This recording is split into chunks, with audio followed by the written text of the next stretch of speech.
кесиптештер, бүгүнкү жыйындын негизги максаты, маалымат жыйынынын негизги максаты ушул кыргыз-тажик чек арасындагы болуп аткан соңку мезгилдеги кырдаал, түзүлгөн кырдаал, анын себептери, эмне себептен ушундай болуп чыгып атат, эмне үчүн ушундай соңку кездерде бул абал абдан катуу курчуп кетти, күчөп кетти, анын себептерин эмнеден көрсөк болот.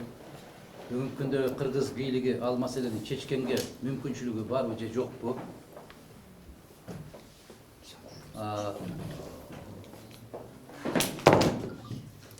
Эмне үчүн ушунча мезгилден бери биз динамикасын карап коебуз. Ушул соңку 9 жылдын ичинде канча жолу ушундай чек арадагы чатактар болуп чыкты. Соңку 20 жылдын ичинде бул маселе канча жолу көтөрүлгөн жана кандай деңгээлде көтөрүлгөн. Мына ушулар боюнча. Өзүңүздөр көрүп атасыздар, массалык маалымат каражаттарында, айрыкча өкмөткө массалык маалымат каражаттарында эч качан так даана маалымат берилбейт. Тажикстан тараптан берилген маалыматты караңыздар, Кыргызстан тараптагын караңыздар. Мындай көз каранды эмес массалык маалымат булактарын карап көрсөңүздөр, таптакыр бири-бирине дал келбейт. Анын себептери эмнеден болуп атат? Биз ошого мүмкүн болушунча так, ачык жоопторду берген аракет кылабыз. Биринчи суроо берердин алдында кайсыл телекомпания же радиостанция же электрондук массалык маалымат каражаттарысыздарбы? Айтып деп, атыңыздарды айтып, атап берсеңиздер болот. Бир да бир суроого жоопсуз калбайт буюрса. Экинчиден, ыңгайсыз суроо деген болбойт. Каалаган сурооңуздарды бергиле. Бирок мына ушул теманын арасында, эгерде ошол теманы жакшы билсек, мен башынан кайталаганга мажбур болсаңыздар. Уважаемые коллеги, доброе утро, я вас приветствую. Тема сегодняшней пресс-конференции, она очевидная, самая наболевшая. Уже третий день не сходит из новостных лент.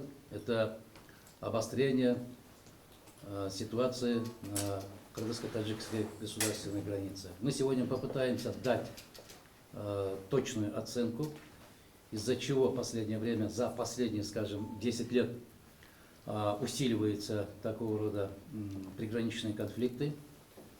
Способна ли сегодняшняя власть, сегодняшние специалисты решать эти вопросы? И в чем вызвано недовольство местного населения? Если посмотрим средства массовой информации, особенно которые защищает официальная власть, она дает информацию однобоко. Она не соответствует действительности. Сильно разнятся информации, которые даются с таджикской стороны и кыргызской стороны. Сегодня попытаемся дать, на мой взгляд, ответы на те причины, которые возникают, усиливается в последнее время такого рода конфликтов. Я прошу, прежде чем давать вопросы, назвать себя, телерадиокомпанию, радиостанции, электронные средства массовой информации. Если сегодня уж модно, если вы блогеры, то представьтесь, пожалуйста. Нет запретных тем, не бывает неудобных вопросов. Все, что касается по теме сегодняшней пресс-конференции, пожалуйста, задавайте.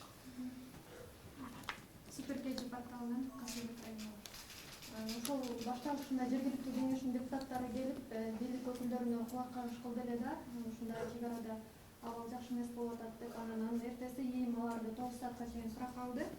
Кийин болсо ИИМ кайрадан маалымат таратты, улут аралык кастыкты козутуу деген негизде сурак алынды депчи.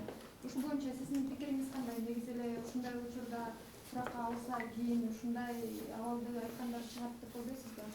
Атыңыз ким? Кызжебек айым, абдан актуалдуу суроону бердиңиз. Биздин Кыргызстандын денесиндеги моундай болуп ириңдеп бараткан суроону берип атасыз. Бизде ким чындыкты көтөрүп чыккан болсо, заматта милиция баса калмай, бул адат. Бул өнөкөт. Анын себеби көп. Биринчиден, бийлик аябай сабатсыз, алсыз. Алар түшүнбөйт эмне болуп аткандыгын. Экинчиден, алар ушундай саясатты өтүп алды. Ким сүйлөсө баса калган болсо, коркутуп коебуз дагы экинчи ушундайлар сүйлөбөй калат деген. Бул арам оокат. Өтө туура эмес нерсе. Мен кече өзүмдүн кыскача билдирүүмдө ошол жергиликтүү кеңештин депутаттарына терең ыраазычылык билдирдим. Биринчи жолу жергиликтүү депутаттар баш көтөрүп ошол жердеги болгон окуяны акимине, губернаторуна же болбосо жогорку кеңешине карабастан түздөн түз элге маалымат берген ошол 3 айылдык кеңештин депутаттарына мен терең ыраазычылык билдирем. Азамат, барекелде ошолор. Көптүн катарында башын катып жатпастан ошол жердеги да бир күч алып келаткан чыңалуунун алдын ала коңгуроо кагып, ушуга чара көрүүңүздөрдү суранабыз деп кайрылды. Мен Кыргызстандын элине кайрылам. Ушул сыяктуу жергиликтүү кеңештин депутаттарынын өкүлдөрүн коргоп алганды, сыйлап алганды, көтөрүп алганды үйрөнмөйүнчө бизде экинчи баягы элим, жерим деп көкүрөк кагып чыккан кишилер азайгандан азайып бара берет. Бул абдан сабаксыз. Мындайча айтканда, чыккынчылыктын ар кандай түрлөрү болот. Бул ушул өз мамлекети, өз жерин коргоо, сактоо боюнча маселе көтөргөндүгү үчүн суракка чакырып алуусу бул кыргыз милициясы тарабынан, кыргыз бийлиги тарабынан чыккынчылык катарында баалайм. Башка баасы жок алардын. Аман болушсун. Аларга баары бир, алар кайдыгер. Себеп бизде сөз бар. Бала ыйлабаса эмчек жок дегендей. Алар ошондой болуп, зыркырап, какшап келип Бишкекке чейин келип айтпаса, ал маселени ким көтөрөт?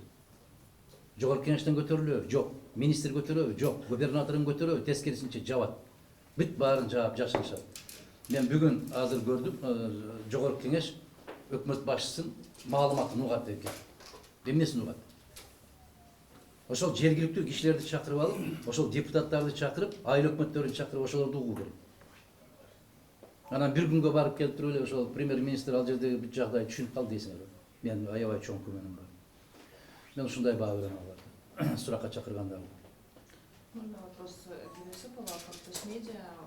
Все-таки еще раз напомните, пожалуйста, про соглашение 2009 года, историю соглашения, подробности. Да? Это актуальный вопрос, вот уже читатели напоминают об этом соглашении. Это первый вопрос. Второй вопрос. Вы в рамках работы своей бывшей спикером парламента наверняка встречались с Романом Джумбеком, потому что он собирал, да, бывших руководителей парламента. Да. А поднимали вы вопрос границ на той встрече? Ну, начнем давайте с того, что я поднимал ли этот вопрос. Я поднимал в целом вопрос о беззаконии, о некомпетентности государственных институтов власти, о некомпетентности. Мне кажется, что в этом вопросе как раз и государственная граница, социальные, экономические, все вопросы туда входят. Роль личности в истории. Речь идет о компетентности. Что касается договора 2009 года, то, что сегодня особенно из уст Аксакала Мамата Айбалаева каждый день, по-моему, все телекомпании уже пригласили, стыдно и страшно на него смотреть, позорно смотреть. Аксакал, который мечтает о чем-то или надеется на что-то, это просто, мне кажется, что это бесчеловечно. У меня других слов нет. В 2009 году договоры, как такового, никакого договора нет, есть протокол. А таких протоколов подписывается с разными государствами, межведомственные, межправительственные протоколы, межгосударственные протоколы десятками, сотнями. Вот, пожалуйста, средства массовой информации трубят, что Сооронбай Жээнбеков тем или иным государством подписал около 20 протоколов. И что? Покажите мне хотя бы одного протокола, который работает. Говорили о том, что с Российской Федерацией подписано около 30 протоколов. И что? Который из них работает? Покажите хотя бы одного протокола. Таких протоколов в рабочем режиме подписываются сотни. Давайте я вам самый свежий пример. Вот встреча, очень счастливое лицо господина Жээнбекова с Эмомали Рахмон. Это в июле этого года. И что они говорят? Пресс-служба двух государств взахлеб рассказывали, как плодотворно поговорили лидеры дружественных стран и какое значение встреча имела для решения приграничных конфликтов. Что они подписывали? Протокол намерения было подписано межправительственное, межведомственное, межгосударственное, я повторяю, сотнями. И что? Даже президенты и межправительственный протокол не выполняется. Даже ратифицированные межпарламентские договора не выполняются. Вы прекрасно знаете, что Кыргызстан является членом Евразийского экономического сообщества. А там какие условия, какие договоры? Беспрепятственное вхождение наших товаров до границы с Белоруссией. И что? Выполняется. Поэтому каждый раз делать ссылку на протокол, подписанный в 2009 году между секретарями Совета Безопасности Кыргызстана и Таджикистана, это как бы помягче слово выбрать. Это сказка просто. Это утопия. А после того, как они заявили об этом, сколько раз подписывали такие протоколы, сколько раз встречались? Каждый раз говорили, что подписали такие протоколы. И что в результате? Вы знаете, самое главное, мне кажется, что сегодняшняя власть, все, что касается межгосударственных, межправительственных, пограничных вопросов, скрывает очень много документов. До сих пор неизвестно, какие документы были подписаны между Кыргызской республикой и Республикой Узбекистан, касающиеся по Аксайскому району. Я недавно был. Какие демаркационные работы проводятся со стороны Узбекистана, я видел своими глазами.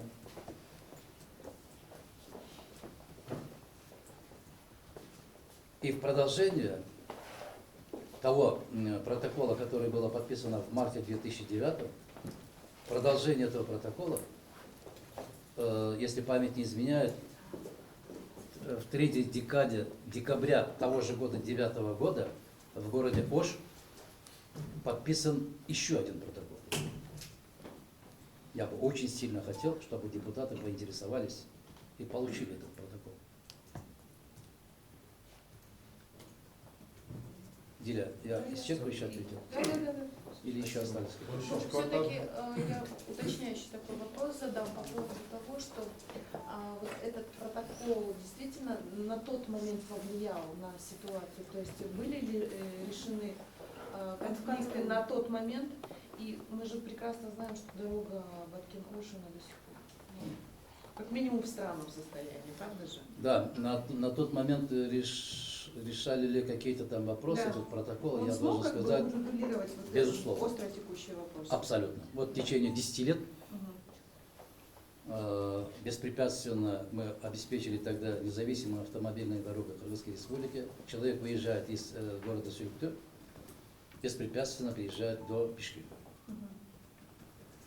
Если вы помните, ну, наверное, не помните, конечно, местные жители прекрасно понимают и знают, и они не раз выступали и говорили о том, что именно на этом участке с двух сторон таджикская сторона в одностороннем порядке строили свои какие-то блокпосты. И если гражданин Кыргызской республики хотя бы переходит из Лейлекского района в Баткенский район, если у него имеется 2 килограмма риса или 3 килограмма сахара, обязательно подвергался контролю. И более того, таджикская сторона заставляла раздеваться девушек, женщин перед родителями, перед детьми. Вот такие издевательства были. Мы не должны забывать, это буквально было 10 лет тому назад. И надо больше слушать мнение местных жителей. Ведь, уважаемые журналисты, вы же тоже не заинтересованы в том, чтобы непосредственно из первых источников получать информацию. Вы должны были быть заинтересованы непосредственно приехать туда, буквально 2 дня пожить, посмотреть, поговорить, пообщаться с местными жителями, что было 10 лет тому назад, что стало сегодня. Оно стало очевидно. Спасибо. Да. 13 квартал, жекеменчилик гезит, автокөлік жолдар. Азыр сиз айтканыңыз негизи протоколдор көп иштебейт депчи. Көп эл аралык келишимдер иштебей калат, протоколдор иштебей калат деп. Бирок азыр сиз ойлойсузбу, ошо сиздин протокол азыр иштеп атабы депчи. Себеби дегенде, ошол сиз келишим түзгөнгө чейин ал мача айында эчтеке курулган эмес экен. Сиз келишим түзүп, кол койгондон кийин курулуптур. Курулуп баштап тажиктер көчүптөр куруп башташтылар. Булар ошо сиздин протокол аркылуу ошол айылдарды куруп башташтыбы бул суроо? Бул суроо менен жооп деле отурган окшойт. Бул биринчиси. Ага чейин келишкен эмес. Ошол учурда сиз $1 сатып атасыз. Ошондой болуп атат да. Сен эне мындай кыл. Ошол протоколду алып карадым эскичи. Сен эне мындай. Примерно да 49 жылга дейт да. Эми азыр сиздин үйдө өзүңүздүн менчик уюңуз малыңыз болсо, мен $1 сатып алдым кылып эле койсом, сиз үйдүн менчиги мен болуп калып атам да, логический жагыч. Бул жерде баардык маселе ошол жерде чыгып атат. Сен эне мындай кыл. Кесиң журналистпи? Журналист Анда булагын издеш керек. издеп таптым. Мону карап көр.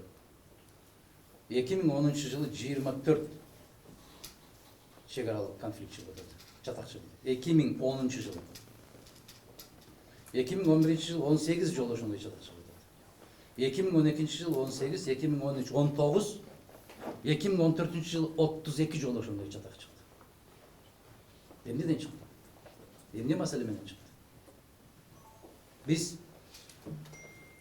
башыңа кылыч кармап турса дагы, айбалта турган болсо дагы, чындыкты кашкайып туруп айт дагы, эгерде түшүнбөй турган болсо, кайрадан сураганга мүмкүнчүлүк беришибиз керек. Ал сыяктуу протоколдор 100 деп саналат. Бул бир. Эмне үчүн ошол мезгилден баштап алар курулушту баштап атат? Айылыңда болсоң, сен үйүңдү таштап кетсең, кошунаң сөзсүз кирип, же алмаңды, коробуңдагы, же өрүгүңдү, же тоогуңдун жумурткасын алып кетет. 2010 жылдан баштап көтөрүлүп атат ушул маселенин баары. Эмне үчүн? 2010 жылдан баштап Кыргызстанда бийлик жок. Эл, мамлекет канчалык алсыраган сайын ошол мүмкүнчүлүктөрдөн пайдаланганга аракет жасалат. Мына биз революция жасадык деп 2 жолу кыйкырды. Натыйжада мамлекет деген жокко чыкты. Конституцияны жокко чыгарышты. Декреттер менен жашап калды. Мүмкүнчүлүктөрдөн пайдаланып, мына 1-14 жылы 32 жолу өтүп атат. Ушундай чатак. Мен ошол жерден өтүп атат. Анткени Айбалаевдин айтуусу боюнча газетада чыкты бүгүн пресс-кежиде. Сиз кол койгондон баштап ошол жерде үйлөр курулуп, Лейлек району менен Сүйүктү Баткен бүт анклавда калып калды. Ошого жооп берип койсоңуз. Энем, мына кишини көрдүңбү? Мына кишини ошол биз сыяктуулар 40 жыл жемелеп келди. Фамилиясын да кайтырбай келди. 40 жыл. Мына кишини кыргыздын чыккынчысы катарында көрсөтүп берген. Энем, сен маселени туура түшүн. Ошол маселе боюнча айтып берсеңиз деген. Мен түшүндүм, мына азыр бул кызга жооп берип атканда, бул кызга түшүндүрүп атканда айтып бербедим. Бизде мамлекет жок болгондон кийин ар ким өзүнүн каалаганын, кызыкчылыгын колдонуп калган. Газпромду $1 саттык. Бул $1. Ошол сыяктуу эле жерде $1 кетип атат. Кетпейт бул. Анткени сизде Бул кетпейт бул. Иним примерный депчи. кетпейт бул. Бир угуп тур. Мен өзүмдүн үйүмдү да сата албайм. Мен өзүмдүн үйүмдү сата албайм, билесиңби? Сен сата аласыңбы? Мен $1 эгерде келишип болуп калса Сата албайсың. Сата албайсың. Сата албайсың. Аялың барбы? Бизде бар. Токтоп тур. Аялың барбы? Бар. Аялың кол коймоюнча сата албайсың сен. Өзүңдүн үйүңдү сата албайсың. Бул бирден. Жер конституцияны эгер биз так изилдеген болсок, караган болсок, чегараны аныктоо бул жогорку кеңештин үй карам укугу. Билесиңби ушуну? Ошол эле вопросто экинчиде бар каркыраманчыда сизге сөз болуп атпайбы? Азыр бүт маалыматта сиз боюнча болду. Сиз ошол жерде күнөөлүү $1 өзү сатып берген. Жок, сиз жооп беришиңиз керек да. Баягы биз сизди күнөөлүү эле эмес, ошого так жооп берип койсун деп атабыз да эл алдында. Андан кийин Каркырада дагы бүгүнтөн кечеден баштап чыкты. Жалгыз эле Каркыра эмес, Таласта граниттин жери кетип калган. Токмокто жерлердин баардыгын анклап туруп, анда спикер болуп отуруп 63% ак жолчулар макул деп берген, 2 фракция жок деп берген бизде. Мындай инем. Сен эгерде бүгүн сизге атака өтүп атат, бирөөнүкү эмес, мен массалык маалымат. Сен деле ошолордун бири болуп атпайсыңбы? Сен мындай уксаң, мен так маалымат алыш керек да.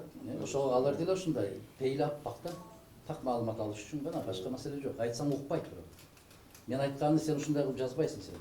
Өзүң каалагандай кылып жазасың. Сен тапшырма аткарды. Бул бир. Экинчиси. Менин айланайын, анчалык көгөрдү. Кийин уят болуп калат да. Мисалы мени 25 жыл мени Кече ушул Атамбаевка тийишет, Атамбаевди мындай деп коргоп келгенде бүгүн менин көзүмдү карай албай отурам. Сен туруп тур. Себеби мен Таласта жана гранит жашаган айылдын жарымында болгон өзүм Таласта. Ошол жерде чаңдардан билебиз да, ташып кетип аткан. Сен башкаларга мүмкүнчүлүк бересиңби? Башкаларга бересиңби? Ошол кыргыз казак чек арасы каркыра кетип баратат. Ошол үзөң кууш кетип баратат деп Мадумаров кайра какшап чыгып, Мадумаров башкы прокуратурага сурак берип жүргөндө сен кайда элеңин? Бүгүн силер тарыхты окубайсыңар дагы, тарыхты билбейсиңер. Бүгүн силер ушундай деп берчи деп койсо, барып бере бересиңер. Мен өзүм Ошол- эркин эч ким бере албайт. Эркин гезит болсоң анда оку деп атпаймынбы? Сиз да журналистсиз. Мен тарыхчымын. Көрдүңбү, менин кесибимди да билбейсиң. Мен тарыхчы юристмин. Сиз журналистикада жүргөнсүз да. Эмне максатта келдим бүгүн? Мен ошо сиз мен айткан жоопторума мындай так жооп берсеңиз. Мен эмне деп атам? Менден артык так жооп берген киши барбы? Ошол кыргыз казак чек арасы 2001 жылы 9 декабрда аныкталган. 2001 жылы 9 декабрда Мадумаров ким эле? Сен айтчы. Ким эле? Депутат эле. 2009 сиз коопсуздук кеңешинин акчысы болуш керек эмес. 2001 жылы. Астанада кол койгон акчасы менен. Баракелде. Ал кол койгон. Кол койгон. Ратификациялап сиз жана айткан жооп кеңештен ратификацияланыш керек болуш. Ратификациялаганда Сиз ошондо спикер болуп калгансыз да. жогорку кеңеш дүңүнөн ратификациялап бул бир деп кой. Экинчисине ар бир мамлекет өзүнүн алдындагы кийинки кеткен бийликтин ошол жасаган аракеттерин мойнуна алабыз деп Бириккен Улуттар Уюмуна милдеттеме алат. Бул эки. Экинчиден Акаев канчалык жерлерди ошондой кылып берип салган болсо дагы, мен төрага катарында Чолпон Турсуновна Байекованы төрайым кылып, комиссияны төрайым кылып, Ысык Көл областына жиберип, бардык талаш деген жерлердин баарына жиберип, элдин толук түрдө сенин чоң аталарың менен тең кишилер олтуруп, 150 киши батасын берип, кол коюп бергенден кийин биз ратификацияладык. Чынтасыңбы? Аны билбейсиңер, балдар, силер. Ошол Окубайсыңар. жапсынан бөлүнүп, мисалы Токмоктогу жер өзүнчө, Сизге. Таластагы жер өзүнчө, Каркыр өзүнчө каралбайт. Ушуну дагы деле түшүнбөй атам да, суроо берип атат байке, бирок дагы деле түшүнбөй атам да. Ушуну так жооп берип койсоңуз, 2009 жылы сиз кол коюп берип атасыз. Бирок ошол чек арадан ошол жерден дагы ызычуу азыркыга чейин Кайсы жерде? азыркы болуп аткан чек ара Аксай анан Көпүрөдөгүчү. Ошол боюнча негизи кол койдуңуз беле, эмне максатта кол койдуңуз эле? Анан ошол боюнча негизи жөнөкөй эле түшүндүрүп койсоңуз. Сен тарыхчыбы? Урушпай эле. Мен баягы так сүйлөгөндөрүмдү баары силерге былжырап үйрөтүп коюп тур да, сылап, сыйпап, чай ичип отуруп. Мен так жооп берип атсам, силерге урушкандай көрүнөт экен да. Мен урушуп аткан жокмун. Мен сүйлөгөм. Суроого суроо менен жооп бербей эле жооп берип койсоңуз. Сен тажрыйбалуу бирөө айтып тур да, Мадумаровдун бир эмеси бар, багай, суроо менен деп койсоң. Ашыктабай эле жооп берип койсоңуз. Жигиттер, 5 жыл башта силердин агаңарды, эжеңерди ушундай кылып айтып чарчадым эле да. Ар бир 5 жылда жаңы муун чыгып да, какшай кеткенсиңер ушуну айтып. Силер окуп келсеңер болот эле да, ушул тарыхын окуп. Мен бул жигитке жооп бердим, бул кызга жооп бердим. Протокол деген жүздөп протоколго кол коюлат. Кыргыз менен казактын ортосунда билесиңерби эмне деген келишим бар? Түбөлүк достук деген келишим бар. Иштеп атабы? Тажиктердин ортосунда жокпу? Тажик кыргыздын ортосунда жокпу? Бар. Стратегиялык. Мен Мен жооп берип атам сага. Ошол келишимдер иштебей атса, анан бир гана Мадумаров койгон келишим иштеп атса, Азамат, Мадумаров. негизи койдуңуз беле ошол негизи. Ошону Эмнени койдуңузбу? колдучу. Эмнеге? Ошол келишимге 49 жылга берүү боюнча 49 жылга келишим боюнча биз тажик тарабынан эгерде талаш болуп аткан болсо, ал текстти карагыла. Бизден акылдуу, бизден эстүү муун келгенде алар чечкенге чейин биз ушул жолдон өтүп турабыз деп турабыз. Ушул жолдон өтүп турабыз. Маселе чечилгенге чейин. Алар айтып атат. Биздин дагы талаш жерибиз бар. Алар электр энергиясын өткөрүшү керек, тартыш керек. А муну азыр кыргыз бийлиги унчукпайт. Дым айтпайт аны. Биз ошол учурда Тажикстандын дагы жерин алып атабыз биз. Алар биздики деген жерди биз алып атабыз. Ошентип алмашып атат. Алар кайсы жер ошол фактически? окудум деп атпайсыңбы? Көрдүңбү? Окудум да. 205 гектар. Болуптур да, окубайсыңбы? 205 гектар жер. Анан бизден кара электр линиясын тартып өткөнгө. Бизден баягы 270 метр жер. Ошо 270 миллион метр жер 5 гектар болот. Ушул жердин баардыгына карап көрсөңөр, эгерде бүгүн кыргыз бийлиги ал протоколду биз тааныбайбыз деп чыгып, ошол тажиктер курган электр линиясыны кулап салбайбы? Эмне жүрөгү жетпей атабы? Акылы жетпей атабы алардын? Эгер биз бирдемени алган болсок, бирдемени бердик. Бирдемени берген болсок, бирдемени алдык. Эгерде алар ушуга мүмкүнчүлүк бербей аткан болсо, бул бир. Экинчиден, жөн жерден кыргыз баягы маселени көтөрбөшүбүз керек. Ал жердеги көпүрө боюнча маселе жок. Ал Айбалаевдин оюнан чыгарган жомогунан башка эч нерсе жок. Жаңы эле айтып атасыз да, ошол келечек муун өзү чечип алат деп ушундай болгон деп деген мааниде. Ошондо келечек муун азыркы кырдаал экен да, азыркы кырдаал, азыркы атыш. Азыркы кырдаал болобу, 30 жылдан кийин болобу, биз эгерде ал маселени чечпегенде, сен кайсы райондан билесиңби, ошо барып көргөнсүңбү ошол жерге? Лейлектен. Лейлектин кай жерден болосуң? Мен Лейлектен эмес, мен Атбаштан. Лейлекке баргансыңбы? Жок, барган эмес. Анда болду бала. Жок, жооп берип койсоңуз, эми Азырынча сиздин сурооңуз боюнча жооп боюнча болду да, биз аларга диний өтүнчү жер берип атабыз. Туура айтасыз. Ал келишимде бар экен. Ошол эле жерде алар бизге 5 гектар жер берип атат, жана жол өтүш үчүн. Ошо 5 гектар жерде азыркы сиздин оппоненттериңиз, мисалы ошо газеталарын окуп атам. Ошо бизге берип аткан 5 гектар деле чечилбеген биздин эле жер болчу дейт. Ошол жерде мадымат бар, туура эмес колго коюп салган. Биздин жер болчу. Сен бардыңбы Лейлекке? Мен баргам. Кайсы жерденсиң сен өзүң? Мен өзүм Таластан журналистика менен жүрдүм. Мындай Таластан Турсунбек деген жигит бар. Чындык деген сайттын жетекчиси. Билем. Билсең, ошол жигит барды дагы бизден, бул жердеги жерден отургандардан айырмаган. Бир жумага жакын жатып, жүрүп, бүт баарын жазып келип чыгарды. Жок, документ менен айтып атам да. Болду. Ошону өзүбүздүн жерде эле кайра өзүбүзгө алмаштырып койдук. Ошону чечиле элек болчу, ратификация боло элек болчу. Эмне үчүн протокол болбой? Ошол Турсунбек сиздики атак ошондой өтүп атат. Мен сизди ошого эле жооп берсиңер. Эгерде бул маселе чыкпаса, урматтуу жигиттер, бир аз маданияттуулукту үйрөнөлү. Мен силерден бир топ жашым улуу болсо керек. Анан көбүрөөктү көрсөм керек, көбүрөөктү билсем керек. Бир аз маданияттуулукка келели. Мына жерде көкүрөк кыйкырып койгонуңар менен мен жасаган жумуштун бирөөнү жасай элексиңер. Атбашыдан болгон болсо, үзөң кууш кетип атат деп Атбашыга барганда ошол жердеги аксакалдарым мени картошка менен, помидор менен уруп чыгышкан. Акаевге каршы чыкпагыла, барып ошол жакты жерди коргой бергиле, биздин иш менен, биздин жер менен жумушуңар болбосун деп. Кийин ошол картошка менен ошо Ишембай Кадырбековду, Мадумаровду, Проненканы кууп чыккандардын баардыгын аким кылып кайра көтөрүп койду. Кийин алар депутаттыкка койду, жогорку кеңешке депутат болуп келишти. Кайра ошол маселени ратификацияга катышышты. Ошо Атбаш районунун акимдери, ошо мезгилдеги куугандар. Биз тарыхты билип туруп анан кийин сүйлөшүшүбүз керек. Мындай дейт, айрыкча жаштарга кайрылат. Өзүңдөн улууларды эч качан сындаба, себеби өзүңдүн келечегиң белгисиз дейт. Айбалаевдин да атасыз?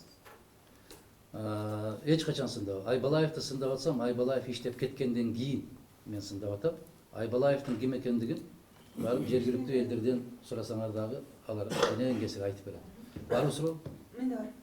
Адахан Кимсанбаев, сиздин мына кечээ деги эле ушул Кыргызстанда кандайдыр бир ситуация чыкса эле дайыма эле бийлик жаман, бийлик мындай деп дайыма баардык адамдарды, бийликтегилерди экинчи сотко чыгарып келесиз да, грубо айтканда. Деги эле Кыргызстанда акыл эстүү, өлкөнү башкарып кете турган, кармап кете турган, жол баштай ала турган сизден башка ким бар? Кимди эсептейсиз? Экинчи суроо. Сиз айтып атасыз, азыр карта боюнча 2 суроо беришти. Болуптур, сиз карта боюнча күнөөлүү эмес экенсиз. Бирок моралдык жоопкерчилигиңиз боюнча качан элден кечирим сурайсыз? Экинчиден 2010 жылдан кийин бийлик жок деп атасыз.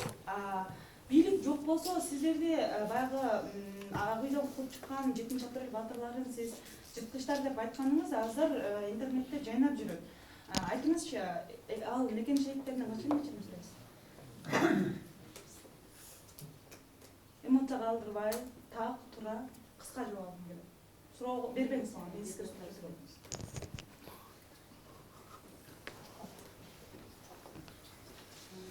Ар бир адамды Аллах пейине жараша көрсөт.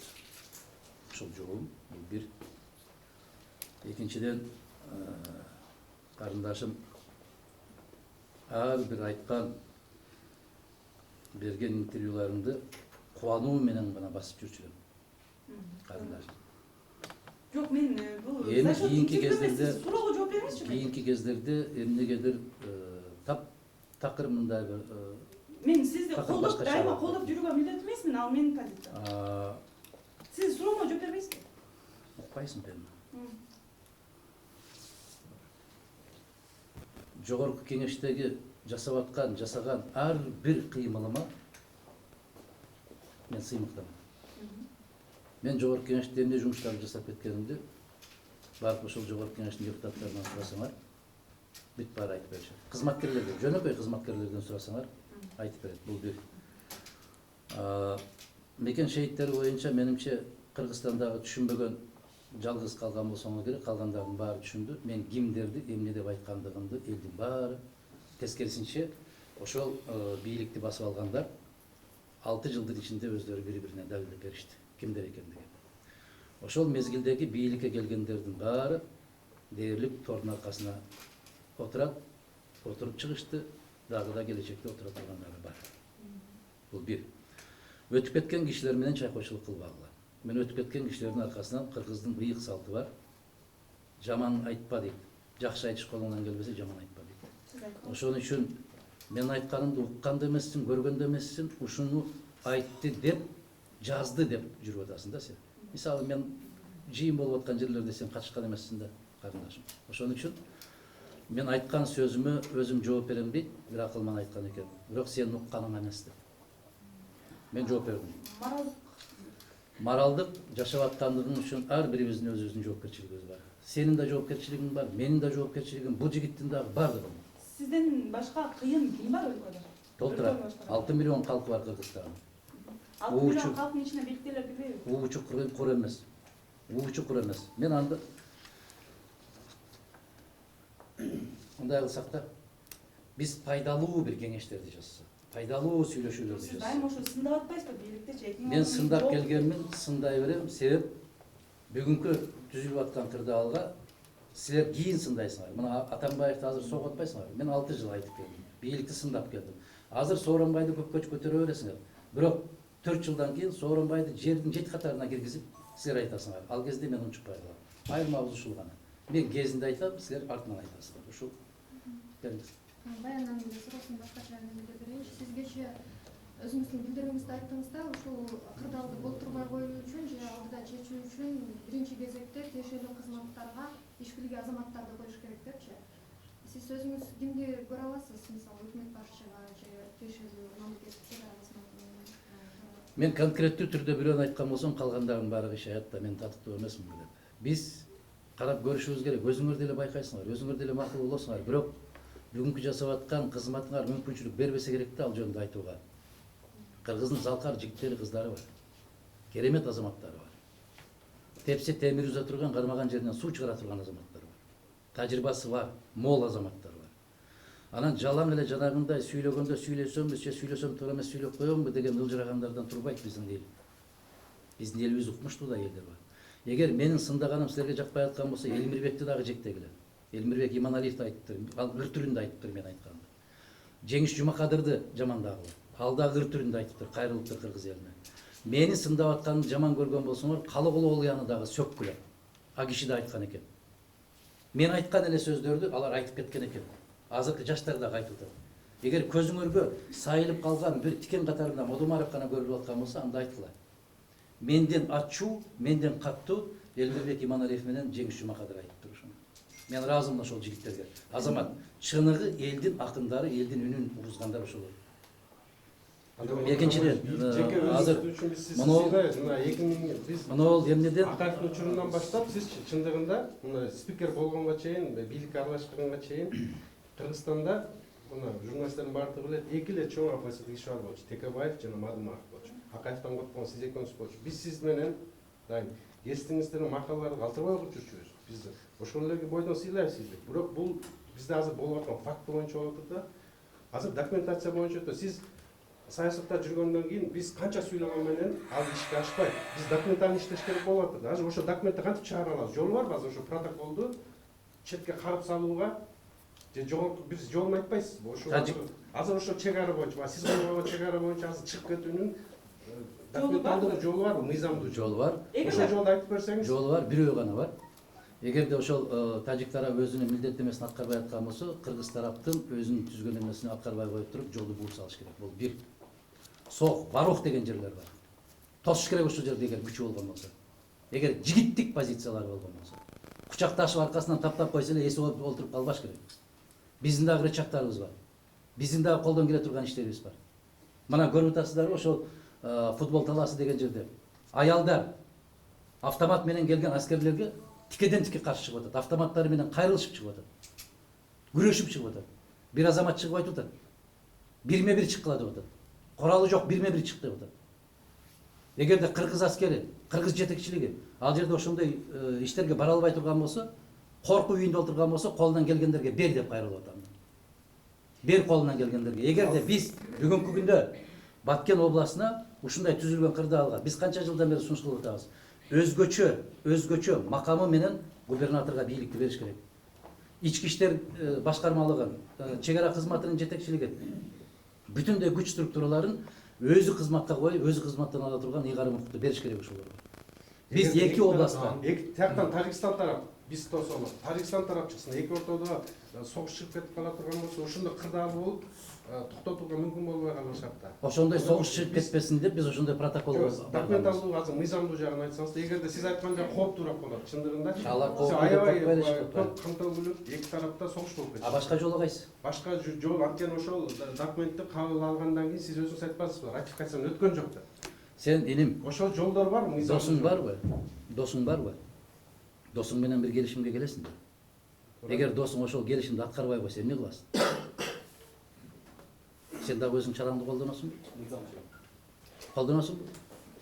Алар мыйзам чегинде колдонбой аткан болсо, сен дагы мыйзам чегинде колдонбойсуң да, туурабы? Эгерде ушул ишти Өзбекстанга же болбосо башка мамлекетке жасаса, көрсөтүп коет эле көрө турган жерин. Биздин бийликтин алсыздыгы деп атам, сабатсыздыгы, жылмайып койсо досум деп, карап койсо сүйдү деп жүргөн азаматтарды айтып атам мен. $1'дычы? $1 берип атпайбы алар? $1 сатылып атат азыр. Ошо $1'чы? Сиз мамлекет казына алып келип салдыңызбы же ошо $1 эмне болгон доллар? Өтө кызыктуу. Эми түшүндүм мен сени. Сага жооптун кереги жок экен, балам. Жооптун кереги жок экен. Жооптун. Өзүң айтып атпайсыңбы? Мен окудум символический деп. Символика деген эмне? Эмне Азыр деле символика? ошону сатпады эле. Ошону айтып атам, азыр $1 Бул деген Эми мага келип эле кырылдабастан айтпайсыңар. Ал символикалык болуп. Жолун чечсек деп атам да, жолу сиз ошо мен ошол жерге коюп койгула, мен чечишти көрсөтүп коем. Же болбосо ким кызыккан болсо мени менен барабы ошол жерге? Бара аласыңарбы? Бара аласыңарбы? Мындай эле деп коесуңар. Айтып эле коесуңар, айланайын. телефон номер бар. Болду. Мен бара турган болсом мен силерге алып алам. Келиңиз. Ушул убакта баралы да. Азыр мына ат башчыл жигитти айтып кеттиңиз го, жанагы биз барганда аксакалдар кеткиле өзүңөрдүн ишиңерди куулатып айтты дедиңиз го. Ушундай эле көрүнүш, ушундай эле аксакалдардын ушундай эмне келдиңиздер, эмне өзүңөрдүн жумушуңарды жасагыла деп, мындай тең эбестик кылган мамилени дагы сиз ошол Баткенден байкадыңызбы? Жок. Мен байкадым да, себеби дегенде өткөн Баткенге барганда Аксайга жетпей калып, ошондой деген ыйлаган инелерди көрүп туруп, анан кийин кайра мен сөзсүз барып Аксайга жетишим керек деп кайра барсам, мага интервью бербей коюшту да. Эмнеге бербейсиңер силер? Түз эфирге ошондо тарта албай калдым, келбей калдым, ошондо жете албай калдым силерге. Азыр мен сөзүмө туруп келдим, мен бергиле десем жок. Биз деген сүйлөп эле коелу, азыр тынч калбады, президенттер келип кетпеди дегенден кийин дагы 24-өндө Каданжайдын марказ Лейликтин арка айылдарында жаңжал чыкты, а эми кече болсо Максатта жаңжал чыкты да. Эми мүмкүн элдин өзүндөдүр ошол нерсе. Себеби дегенде эл деген барсам интервью берип бардыгы качты, а бирок баягы бир 4-5 эле бар экен. Алар дайыма интервью берет экен, коркпойт экен, жанагы айыл өкмөттөрдөн да коркпойт экен. Бирок ошолор деген жанагы биздин вице-премьер Разаковдун списогунда бар экен. Мен келип Разаковдон интервью алганда айтты, сиз кимден интервью алгансыз, менде полный список бар деди. Разаковдун жүргөн турганы мына журналисттер айтып атасыңар, жазып атпайбы. Жазып атса Тажикстандын массалык маалымат каражаттары эмнелерди жазбады Разаков жөнүндө. Эмне үчүн иликтебейсиңер? Эмне үчүн иликтебейсиңер? Эртең кеткенден кийин кыйкырып чыгасыңар. Көрсө момундай турбайбы, тигиндей турбайбы деп. Мен ошон үчүн айтып атам, башыңарга ай балтаны кармап турса дагы чындыкты айтып кете бергиле. Армансыз кетесиңер. Бул бир. Экинчиден, бүтүндөй мамлекеттик машинанын каршысы алып койсо дагы ошого туруштук берген мен берем туруштук. Силер сыяктуу бир 15-тен 20-дан 30-дан азыр бар ак үйдүн подвалында отурган 15-и уламдан улам жазып аткандар. Мени кызыктырбайт алардын жазганы. Мага мамлекет эмес, тарыхтын алдында. Мына сиз айтып аткан маселе баарын коркутуп койгон. Баарын ошондой кылып тизмеге алып алдым деп айтып аткандары. Себеп мына ошол жергиликтүү кеңештин депутаттары келсе дагы алардын үйүнө чейин барып, туугандарына чейин барып, ата-энелерине чейин барып коркутуп, ал эмес балдарын мектептен чыгарып жиберүү жөнүндө коркутушуп. Мына ушул арам бийлик деп айтам мен. 1000 жолу кыйкырам, арам бийлик. Өз элине өзү күрөздүк кылып көрсөтүп аткандыгы бул айбандык бул. Мына ошол эми үчүн күйөөң мынтип айтат, эми үчүн балаң мынтип айтып атат, токтотуп койбойсуңбу, эпке салып койбойсуңбу деп үйүнө чейин кирип баргандарын айтып атам мен. Менин кабарым бар. Кече мына Баткенге барып, эл менен жолугушуп өткөрөбүз, Исфанага барып жолугушуп өткөрөбүз дегенде калтырап, титиреп, милисанын баарын тизип коюп, шахмат ойноттуруп койгон эмне үчүн? Эмне үчүн? Ошол Мадумаров келип, чындыкты элге жеткирип койбосун деген үчүн. Бул бир. Тажикстандын бир батальону кирип келгенден да катуураак коркот Мадумаровдун Исфанага барганына. Себеп чындыкты элге айтып коет деп коркот. Мана ошол өкмөттүн аппараты, өкмөттүн жетекчилигинен бир топ, президенттин аппаратынан бир топ түзүлгөн, атайын Баткен багыты боюнча. Мадумаровду каралоо боюнча 2 топ түзүлгөн. Мына ошол жердеги иштеп аткан азаматтар баары эле ошондой арасында барбы деп атпайсыңар? Бар. Ошол азаматтар айтып турат бизге. Маалымат берет. Мен өткөндө билдирүүмдө айттым. Бири өкмөттүн башчысынын орун басары катарында жетекчилик кылып атат ошол топко. По дискредитации деген программа бар. Мадумаровду каралоо жана күнөөлөө боюнча өзүнчө программа кабыл алышкан. Бирок бул күндөр өтөт. Бул өтөт. Ары биринин жүзү чыгат. Эртең көрөсүздөр. Ушул топту жетектеп аткан бир азаматты нукра элдин душманы болгон турбай кокуй деп кыйкырган күндөр келет аскарында. Демек келечекте өзүңүздү баатыр элестетесиз. Элдин баатыры. Барбы дагы суроо? Агай, мен экинчи суроомду берип алайын да. 16 күнү ошол максат айында ок атылды. 16 күнү кечки саат 7-ден 7:40 чамасында ок атылды. Мага кечки саат 9-дарда жанагы Тажикстандын желеги менен согуш техникасы танкалардын өтүп атканын ошо кечки саат 9-дарда 16 күн жөнөттү. Бирок мага айтты ошо жөнөткөн адам, мага 15 күнү түштөн кийин келди деди. Кечки саат 5-те келди. Бул видео деди, 15 күнү келди. Мен сизге бүгүн жөнөтүп атам, кечинде деди. Ошондо 16 күнү ок чыгып аткан болсо, Тажикстандын согуш техникасы 15 күнү келген болсо, бул алдына даярдалган провокация деп мен эметип атам да, ойлоп атам да, сиздин оюңуз. Бул сиздин оюңузга мен кошулам. Себеп баягы биз Баткенде, анан Исфанада жолугабыз деп, эл менен жолугабыз деп барганда бизге ошондой маалымат келген. Мен эмне үчүн Баткенден кайрылдым? Адахан Кимсанбаевич ушундай бир провокациялык иштерди аябай катуу уюштуруп атат. Бул иш биз жыйын өткөргөндөн кийин чыгыш керек эле дагы. Андан кийин эмне кылыш керек эле? Элди козутуп, Мадумаров ушул жагдайга алып келди деп кыйкырып чыгыш керек эле. Андан кийин Эки элди уруштурду. Эки элди уруштурду деп. Ошол себеп болду. Ошол провокациялык ишке ашпай калгандыгы үчүн мен Баткенден кайрылып жибергенден кийин ишке ашпай калды дагы, бирок механизм кеткен дагы токтото албай эртеси күнү чыгып кетти да. Токтото албай калышты. Ошондо тажик тарап бир тараптуу айтып чыкты. Бул провокациялык иштин баарын кыргыз тарап уюштурду деп. Жарыялашты, расмий түрдө жарыялашты. Эгер андай эмес болгон болсо, Тышкы иштер министрлиги нота бериш керек. Жок, кечеки эмес, мен баштакын айтып атам, мурункусунда бере алган эмес. Эмне үчүн? Себеп биз Исфанада жолугушуп өткөргөндөн кийин бир 4-5 сааттан кийин ушул иш чыгыш керек эле. Ат башыдан болсок, могул жигит дагы ат башыда Акталадан болот. Мына азамат деген барып келди менен чогуу. Мына ошонун баарын өзүнүн көзү менен көрүп келди. Ошон үчүн жалган менен чындын айырмасы канча дегенде 4 эл дейт. Бирин кулагың менен угасың, бирин көзүң менен көрөсүң. Жигиттер, мен силерди күнөөлөбөйм. Барып көзүңөр менен көрүп келгенден кийин аалам өзгөрөт. Башкача болот. Агай, ушул суроого улайчы, ошол 16 күнү ок атылып атат, ошол эле күнү мисалы үчүн саат 7-де ок атылып атса, максатта Лейректе Баткенден Аксайга бурула турган жолдо көпүрө бар, Кыргыздын көпүрөсү, жаңгырган көпүрө билесиз да. Ошол көпүрөгү эме менен КАМАЗ менен шагыл менен таш төгүп ошол жерде тажиктер өздөрүнүн пост кураттыр да. Ошондо болот мындай болуп атат да, 16 күнү максатта от чыгып, от чыгып атылып атат. Ошол эле күнү ошол эле саатта Баткенде Аксайда эме КАМАЗ алып келип шагыл төгүп атышат да, таш төгүп атат. Булар деген ушул эки тараптан бир маалда сүйлөшүлүп өздөрүнүн жумуштарын жасап атат кадимкидей, кың дебей. Бул деген нерсе ошол буга чейинки жанагы президенттер жолукканда сүйлөшүлгөндүн жыйынтыгы деп мен күмөнсөнүп атам да. Мен ошондон Нерсе уруксат берилип койгонбу? Менин күмөнүм аябай чоң. Бүгүн 10 жыл баштакы бир кагазга кайра үңүлө бербестен ошол президенттер эмнеге кол койду? Кандай документтерге кол? Аксыдагы үңкүртөө боюнча маселе кандай чечилди? Мына ушуну карап көрсөңөр жакшы болмокда, журналисттер. Мен дагы ушу аябай кызыктардым. Экинчиден, балени бүткөндөн кийин биз талдап атабыз да, буга эмне себеп болуп атат? Мына бийликти жакшы көргөндөр үчүн айтайын. Бийликти коргогондор үчүн айтайын. Бул менин маалыматым эмес. Мына статистикалык комитеттин башчысы бар экен.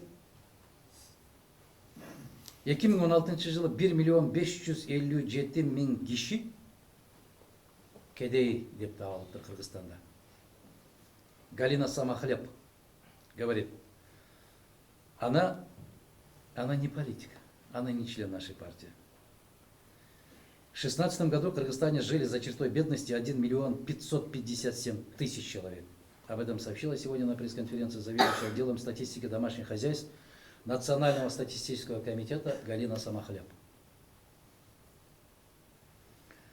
Для расчета стоимостной величины за чертой бедности в 2016 году определили. Эгерде ар бир киши бир жылда тапкан кирешеси 31.151 сомго жетпесе, кедей деп эсептелинет экен.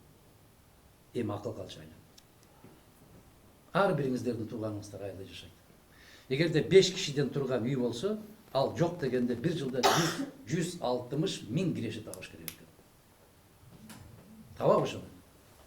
Демек Кыргызстандын дээрлик теңинен көбү кедей деп айтсак болот.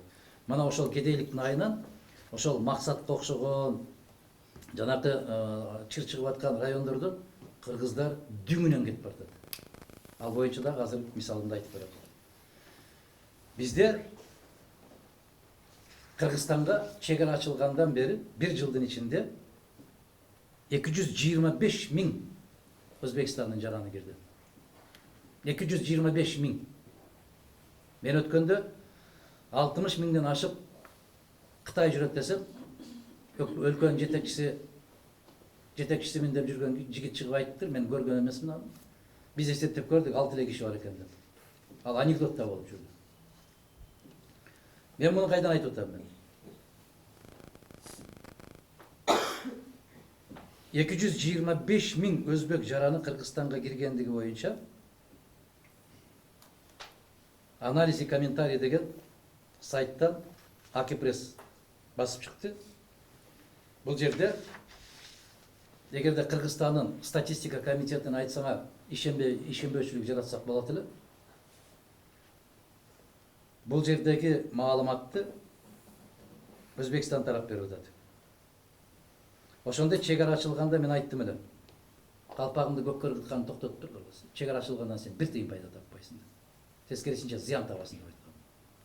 Ошондо деле катышып отургансыңар ушул жерде. Гейлериңер, кызыкканыңар. Ошондо да айткансыңар.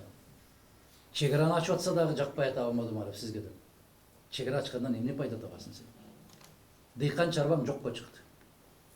Күнөсканаларды кургандардын баары чыгаша тартты. Кыргызстанда тикмечилик менен алек болуп аткан кыз келиндердин баары жумушсуз калды. Кыргызстанда бизнес токтоду. Эмне үчүн? Себеп ошол кошуна мамлекет чегара ачылгандан кийин бүт бардык базарды ээледи. Арзан баа менен. Биздикилер бадыраңды ошол мезгилде 80 сомдон сатып атса, Өзбекстандан 30 сомдон алып келип таштап койду. Быйыл 20 сомдон да калып атабыз. Азыр деле 35 сом. Ким дыйканчылык менен алек болот? Натыйжада мына ошол Өзбекстан тараптан берилген маалымат. За первые 5 месяцев этого года импорт из Узбекистана вырос на 23%. Демек, Өзбекстандан бизге кирген товардын баасы 79 миллион болду 5 айдын ичинде. 79 миллион доллар. А Кыргызстандан сыртка чыккан товар 55 миллионго кыскарды. Кайда чыгат эле бул 55 миллион товар? Россияга кетет. Эмне менен кетет эле? Мектеп окуучулар үчүн кийим болуп кетет эле. Ал азыр кимдики кетип баратат? Өзбекстандыкы кетип баратат. Эмне пайда таптың кыргыз? Бир нерсени ойлонбойлу, акыл жүгүртпөйлү. Бар ушуну айтып кой, бар ушуну деп кой десе эле келип ырылдаша берген токтотпойлу. Бул маалымат ошондой.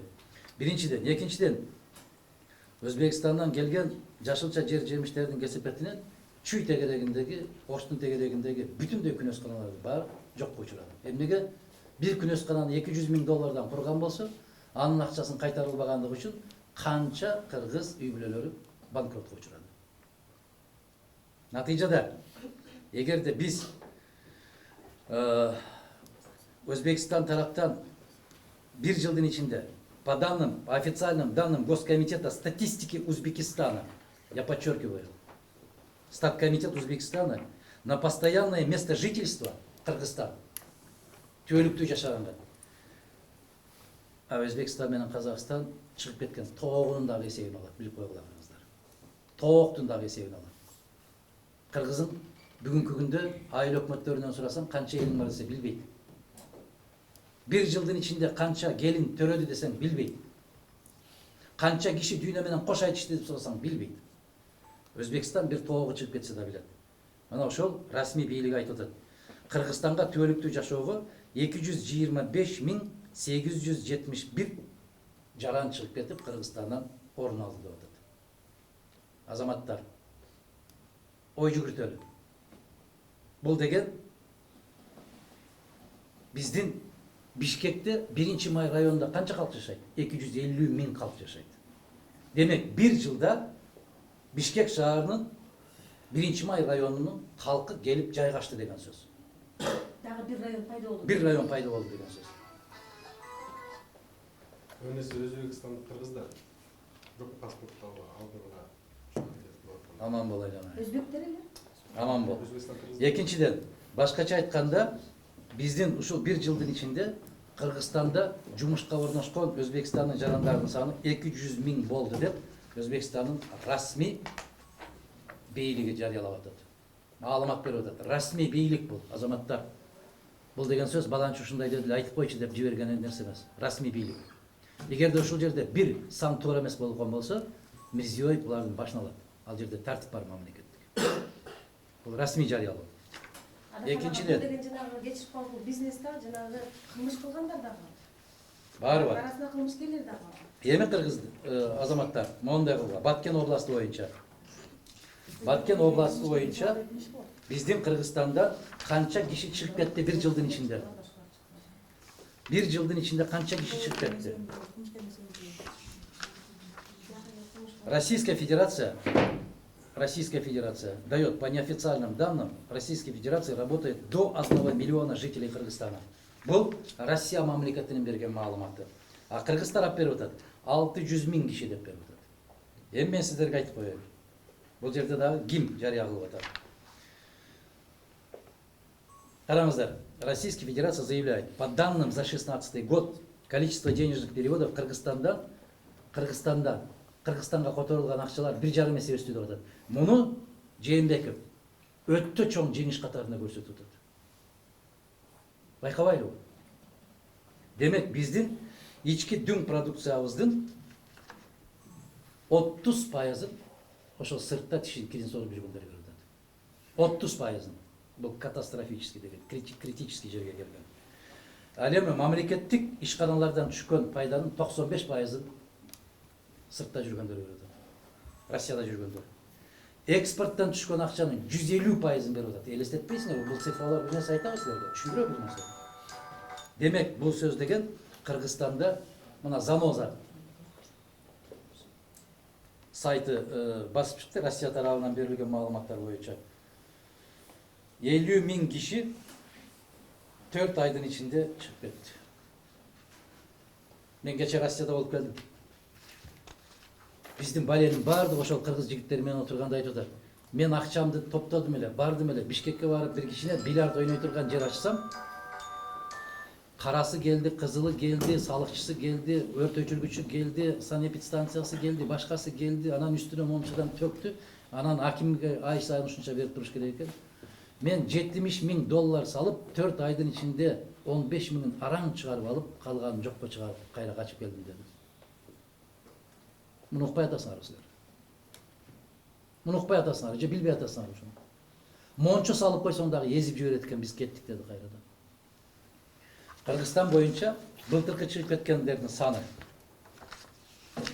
Эми үчүн ушундай чатак чыгып атат Баткенде. Негизинен эл жер караксыз калып калгандан чыгып кетип атат. Эл чыгып кеткенден кийин ал жерде эч нерсе калбай атат. Ошондуктан Баткен областы биринчи орунда турат экен. Сыртка чыгып кеткендердин саны боюнча 59% экен. 222.000 Kırgız жараны чыгып кетти жыл башынан бери. Демек биздин Бишкек шаарынын 1-Май району толугу менен чыгып кетти Бишкек. Мына баленин баары каякта жатат. Мына ушундай нерселерден көңүлдү башка жакка буруш үчүн ар кандай нерселерди чыгарып, провокацияларды жасап, 80ге чыккан кишилерди сайратып, жап-жаш эчтесин түшүнбөгөн жигит кыздарды кайратып, Kırgız ökmötü, Kırgız бийлиги ушуну менен окат кылып атат. Кайраштырып, себеп башка жакка көңүлдү буруп кеткен, аябай ыңгайлуу болуп атат. Силер суроо бергиле. Эмне үчүн Очередь бербейсиң ошо. Мол жигит берсин.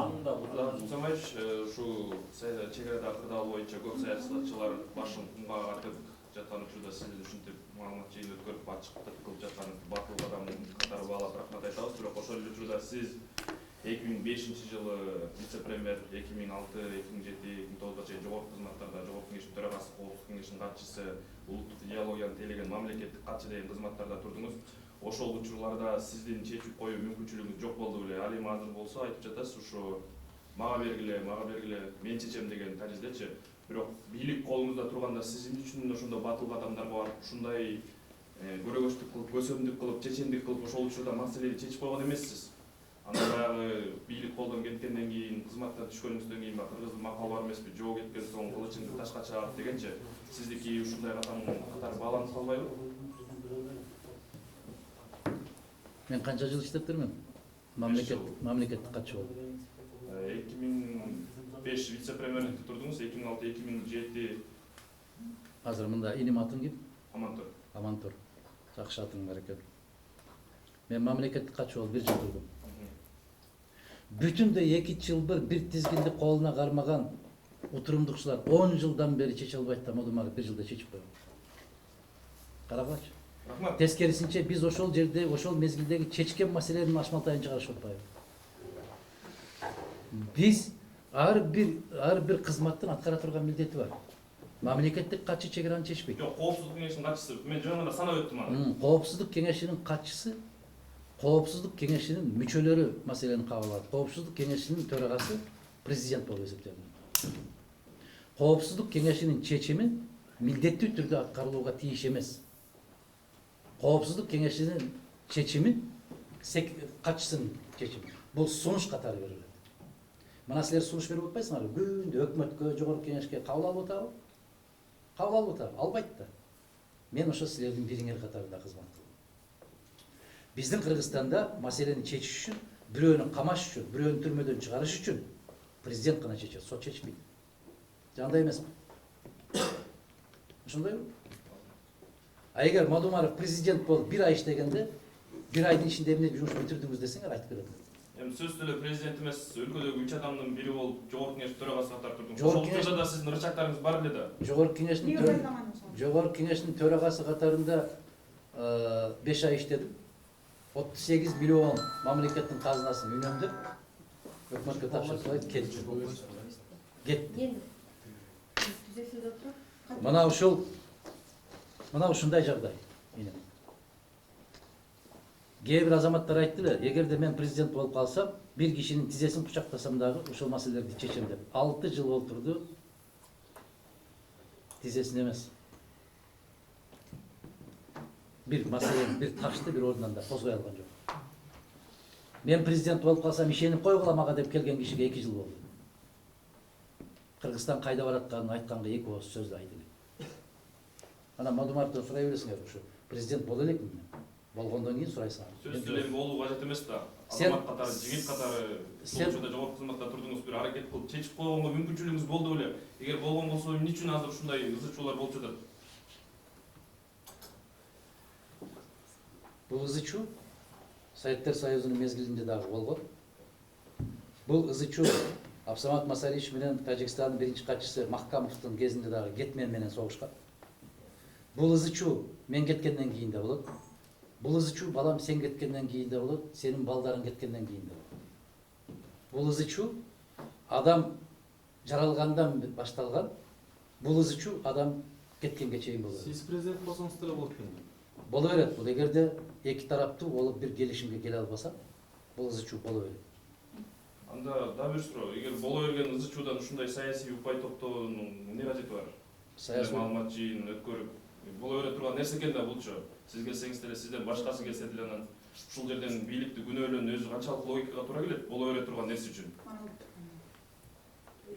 жигиттер, мынау Россия менен Япониянын ортосунда ызы чуу 80 жылдан бери келатат.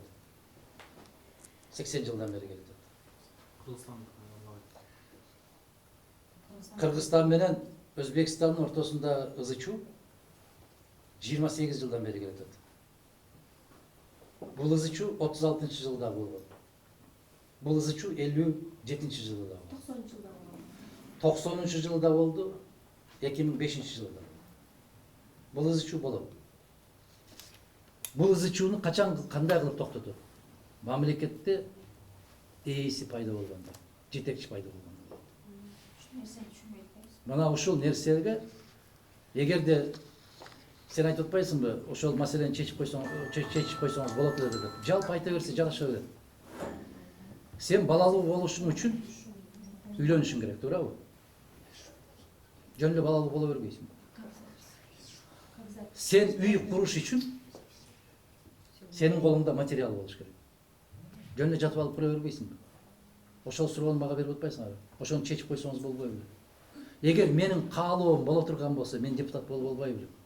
Эгер менин каалоом болсо, мен президент болуп албай белем. Эгер менин каалоом болсо, Кыргызстандын карызын төгүп салбай белем. Эгер менин каалоом болсо, 1 миллион сыртта жүргөн кыргызды бир күндө көчүрүп келип албай белем. Мында ойлонуп суроо береличи жигиттер. Эмнеден суроо бар болчу? Азыр сизден бул иши. Активисты и общественные деятели очень часто связывают ваше имя с событиями, которые происходят на границе. Как бывший губернатор Татарской области Айбалан. Я только что ответил. Только что ответил на этот вопрос. Да. Только что ответил. Жалпычы буга чейин ушул бийликте жүргөн, депутат болуп жүргөн, түрдүү кызматтарда иштеген адам катары, кыргыздын патриотту катары, эл көпчүлүк эл ишенген адам катары сиз ушул чек ара маселесин чечүү жолун кандай көрөсүз? Кантип чечсе болот ушул маселени? Мен Имамали Шарипович менен 1-2-3 жолу жолуккан киши катары, Тажикстандын жүргүзүп аткан саясатын билген киши катары. Биз кезинде аябай катуу чырылдаганбыз. Ушул мезгилден пайдаланып чек араны чечип алышыбыз керек депчи. Бирок тилекке каршы, анда силер мектепте окуп аткан болсоңор керек эле, азыркы могу жигиттер. Чек араны чечип алуу жолу бизге аябай ыңгайлуу мезгилдерде бул 96, 97, 98 жылдар.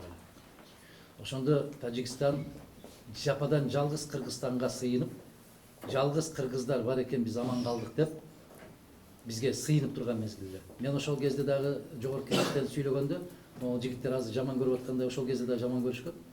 Эртең курсак тойгондо бизге сес көрсөтөр күндөрү да алыс эмес деп айттык эле. Мына ошол мезгилде чек араны чечип алыш керек эле. Тилекке каршы бийликти жамандай бересиз деп айтасыңар. Сабатсыз, мамлекеттик саясат жүргүзүүнү билбеген, мамлекеттик административдик иштерден таптакыр сабаты жок киши президент болуп калган кесепетинен бизге караганда сабаттуураак, тажрыйбасы мол. Өзбекстанды Каримов аябай тажрыйбасы мол киши. Тажикстанды жетекчилер, Казакстанды ошондой жетекчилер башкарган кесепетинен биздин окумуштууну алдап кетишкен. Балиянын баары, балекеттин баары нукус келишиминде башталган. нукус келишимине кол коюп койгон. Эгерде бүгүн чечүүнүн жолу барбы деп атасыздар, бар. Эгерде бизде тарыхый документтер бар, Союздун мезгилинде кандай чарба жүргүзүү чек арасында болгон болсо, административдик чек аралар, ошол мезгилде калуусу керек деген келишимге кол коюлган кагаз бар. Мана ошол кагазда туура туруп, бекем туруп, Мадумаров койгон 1000 протоколбу, Акаев койгон 15 протоколбу, Бакиев койгон 20 000 протоколбу, кайсы протокол болсо дагы ошол Союз тарап аткандагы келишимге таянып туруп маселени чечсе болот. Ал үчүн эмне керек? Каруу керек. Ал үчүн күч керек. Ал үчүн мамлекеттин күчтүү бир кандайдыр бир кароосу керек. Мына көрүп атасыңарбы, биздин аялдар, ошол аялдарга 1000 жолу рахмат. Биздин жигиттер колдорунда эч нерсе жок, ошол чек арада отурат. Бизге окшоп могул жерде отуруп алып акылсын аткан жок. Адаканага ушул мен өзүмдүн суроомду улай кетейинчи, жанагы эме боюнчачы, ошол чек ара маселеси боюнча мен көп эле эмелерди, иликтөөлөрдү жасаганда, ошол иликтөөлөрдө баягы ар бир тарап, өзбек тарап, кыргыз тарап, тажик тарап ар кимиси өзүнүн картасын көрсөтөт. 28 20 98 94 жылы карталарды көрсөтөт дагы, жок биздики туура деп талашып атпайбы? Ошолордун баарын жокко чыгартып, жок анда эмес мындай деген документ барбы? Союздук ошо эң соңку келишим да. Административдик келишим кандай турган болсо, бүгүнкү күндө ошол бойдон калсын деген келишимге кол коюлган да Союз тарап атканда. Мына ошол документке басым жасаш керек. Ошол документке басым жасаганда чарга жүргүзүп атканда бирөөгө утулат, бирөө утат.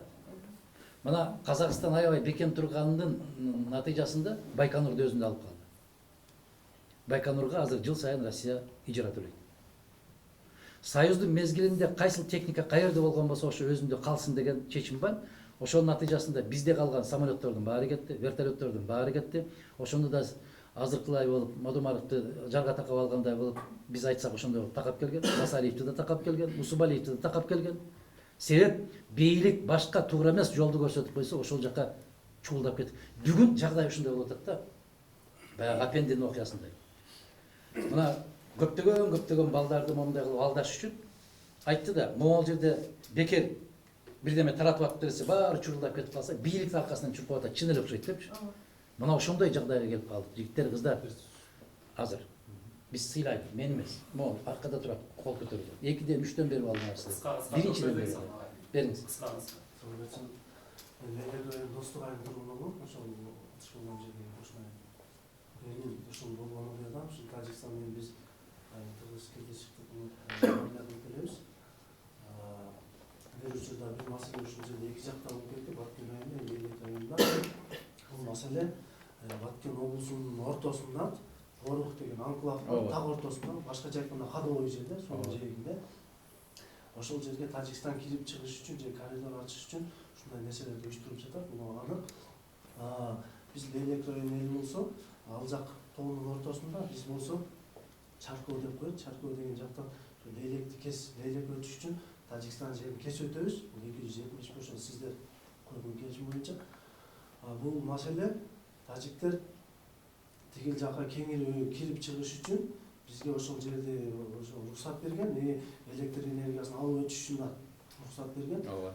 Бизден чагыбыз алар электр энергия плюс жол менен өтөт. Биз Электин эли бир эле ошол жерди кесип өтөбүз. Ал тажиктин жери болбойт. Туура. Мындай кесип өтөбүз. Ошол жерде эми алардын кыскан себеби бул жерге коридор ачып берип же электр анклав кылганын аракетинде. Туура. Бул геополитика деби, телурократия, таласократия деп ушундай политика жүрүп жатат. Менин сунушум, менин көз карашым аркы жакта Тажикстандын Кучан, Кафуров, Чкалский, Кайракун деген 4 шаар бар да, мегаполис, чоң шаарлар. Эбегейсиз. Ошол шаарлар, ошол жаңагы максат деген атыш болгон жердин жанында Козбагылан деген кыргыздын суусу бар. Ошол жактан бир 500-дүкпү, 600-дүкпү суу менен турба кетет. Суу кетет. Ошол суу менен 4-5 шаар суу ичет. Эгерде биз ошол сууну тосуп кое турган болсок, маселе чечилип калабы, же болбосо айлар алып нормаларга туура келбейби? Кандай кылсак болот? Бирок эгер муну тосо турган болсок, Имамали Рахмонов Бишкекке өзү келет да. Атын кел. Улукбек. Үмүт. Кесибиң ким? кімнің өз проблема? Азамат жигит. Мыкты. Ошону кандай эл аралык нормаларга туура келбей биз мыйзам бузуп коебузбу же болобу? Мыйзамды кыргыздын пең маңдайына жазган эмес. Мыйзамды кыргыз эле кармап калбайт. Мына эң туура үмүт баракелде азамат. Азамат, мына ушул президент менен өкмөттүн мээси жетпей аткан нерсени айтып атасың да сен. Токтоп тур азыр. Мына ушуну мен эмне үчүн айтып атам мен? Мыкты, каккан казыкты жерге киргизе турган азамат келгенде ушул маселе чечилет деп айтып атканын жөнү ошол. Бул бир. Экинчиден дипломатиялык сөз деген бар. Силер айтсаңар болот. Мадумаров партиянын төрагасы катарында же болбосо баягы жетекчи, экс жетекчи катарында айтса, аябагандай катуу чуулга учурап кетет. Бул караңыз. Украина менен Россия кызыкчылыгы дал келбей калганда газын токтотуп атабы? Токтотуп атат. Украина бүгүнкү күндө ошол эле Россиянын газын айландырып келип Норвегия аркылуу алып атат. Эгерде кыргыздын маңдайына ошол мүмкүнчүлүктөрдү жазып койгон болсо, биздин балер кыргыз милицияларынын да балери. Эмнеге? Алар жолду тосуп койгон болсо, биз ызылдап жетип барабыз. А эгер бизден 4 бала чыгып жолду тосуп койгон болсо, жолду тоскондугу үчүн административдик жаза. Айбан болдук да биз. Биз өз кызыкчылыгыбызды, өзүбүздүн элибизге өзүбүз кордук көрсөткөн бийлик болдук да. Азыр айтып атпайбы? Көздөр одарылып кетип барат, бийликти неге жамандайсыз деп. Чоң атаң болсо дагы айтам мен ошол бийлигин. Чоң атаң эмес, чоң энең болсо дагы айтам. Бул бийлик элге пайда алып келүүчү бийлик эмес.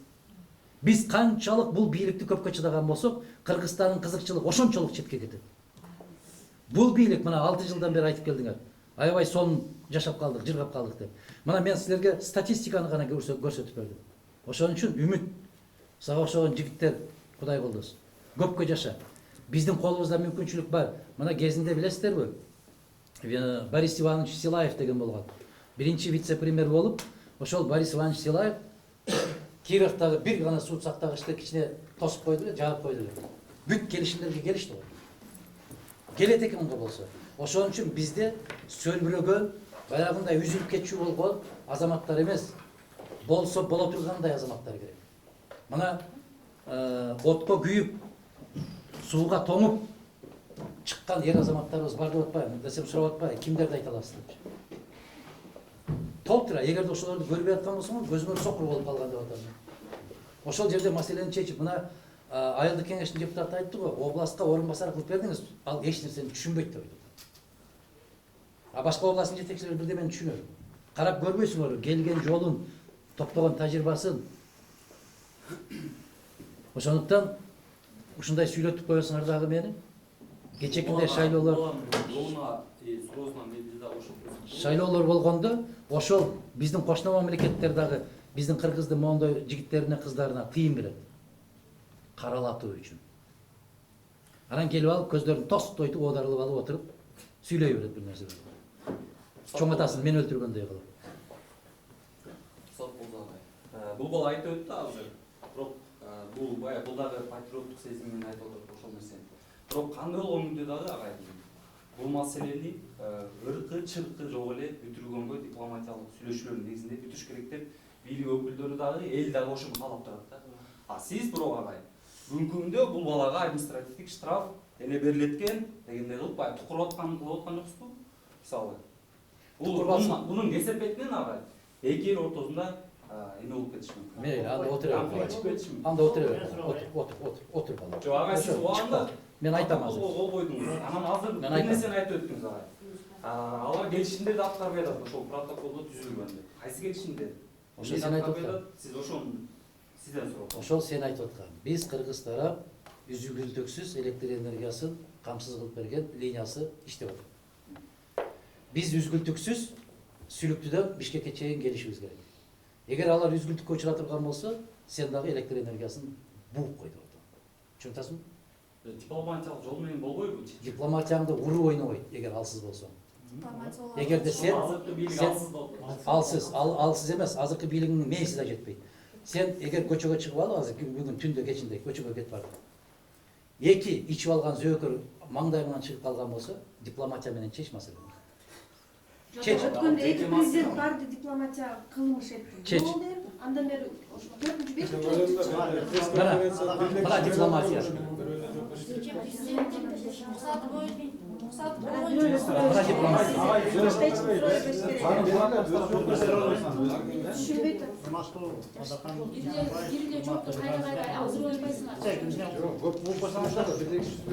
Мына бүттү, кетти. Азыр укпайт могу жигит. Бүттү да. Милдеттин артында отурсаң, аягына Агай, чейин. сизге дагы бир суроом бар. Бер, Стол бош. бер. Мен Адахан Китанович, мен Адахан жайрандан болом. Сиздер көрдүңүз, жакында коомдо ушундай чек ара маселеси, башка маселеси токен боюнча келип ушу Адахан Мадумаровго баары такалат да. Ушул киши көзүнө көрүнүп отурганбыз. Башка маселени козгобойт да. Биз билели, ал Баткен областында бүт Соок анклавы, Варук, Шахимардан бүт Кыргыздын исторический земля. Ал биздики алдын кесип, Кудай буйрса биздики болот. Бирок тура эле, ал дипломат боюнча башка боюнча чечебиз кийген. Тура, жол менен, суу менен эки чечсе болот да. Мен сизге кошулам сөзүчү. А силер кайсы тарап менен келгенден көрүп турасызчы. Рахмат. Ошону түшүнгөн, мен эң өкүндүргөнү жаш болуп туруп элечи, маселени түшүнбөй туруп элечи. Бир жакка кетип калгандары өкүндүрөт. Мен айтам, кандай муун келет экен? Кандай муун келет? Дарья бизден өтөт, бүт аларгачы. Омоно сезген. Эмне үчүн?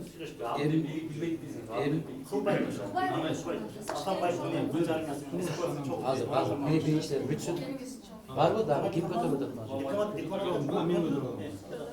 Жона суроо бересиңби?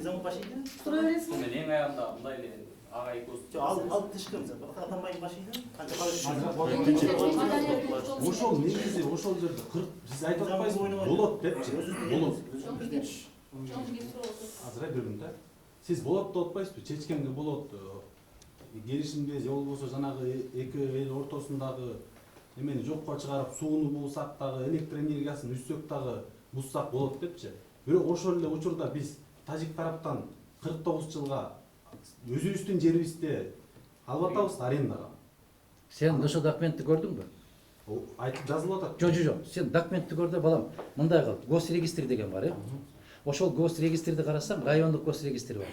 Ошондо карасам, кайсыл жер, кайсы көчө, кайсыл үйдөн кимдики деп турат да. Мен баарын билип алып туруп, анан сизге келип суроо бергендин мага кереги жок. Сиз ошону жооп берип коюңуз да, эгер билсеңиз. Чоң жигит сен журналист бар жоктун баары билип туруп анан кийин келип туруп суроо берет. Андан эмнеге? Сиздин адвокатсызбы? Жок. Сиз адвокатсыз. Мен адвокат эмесмин. Сиз журналистпи? Отуруңуз, журналист берип алат. Кече ошол Жок, журналист. Сиз Адахан Кимсанбаевичтин адвокатысыз. Адвокат Сен эмес. жигит. Журналистсиз, отуруңуз. Мен деген Адахан Кимсанбаевич Жигит. ошол кызматта да иштеп көрдүм да. Эл менен иштеп көрдүм Сиз да. адвокат бересиз. Адвокат эмесмин деп айтпадым. Эмне болду? Эмне киришип атасыз? сен мага? Бул журналистер берип атат. Журналисттерге билесең суроо бериш керек да. Жалаң көзүдө жаштар отурасыңар. Башыңардан эч нерсе өткөн жок. Эл алты чоң эле кишини такалап атасыңар да. Бул деген туура эмес. Бул иши деген көптөгөн чоң кызматтарда иштеген. Мен дагы иштегем, башыман өткөргөн. Мен ошон үчүн мен билем. Кандай болгонучу көзү менен көрүп жашаган адам. Жок, мен агайдан суроо бердим. Бияктан агай чакырды. Жок, берчи, маалымат жейинби? Агай чакырды, бияктан. Бул мырзаларды Атың ким? журналисттерге бербейбиз. Жода демократия биз деген мен кыйынмын, мен журналистмин, демократия деп чоңдорго андай кыйкыр бар. Мындай кыл. Жок, сиз кыйкырган жоксуз. Мен эмне мен 20 жылдык стажда журналистик буга үйрөтүп атам. Бар жоктун баары Жер маалымат жейин, тура. Маалымат жейин. Отурсам. Маалымат жейинби? Мен сурам жок, мен сага үйрөтүп атам. Мен журналистмин. Жок, маалымат жейин. Журналисттерге бербейсиңерби? Бияк жергиликтүү тургундар. Мен журналистмин. Кетти, ошондой ошого барып атпайсыңар силер. Ошо Агай эме кыргызчасы чурушпайды, жооп берип койсоңуз. Менен договор дайындасың. туkur. Протокол менен договор. Мынау эмнени кара. Протокол ошону айтам. Дайындап тургун бар. Ошону айтам. Протокол эмне? Протокол деген эмне? Атыйлашма жайылар менен жигит. Журналист берип атса, ашыктап атасыздар. Мына сен түшүндүрүп бериңиз деп атасың да, мен сага түшүндүрөйүн. Протокол эмне?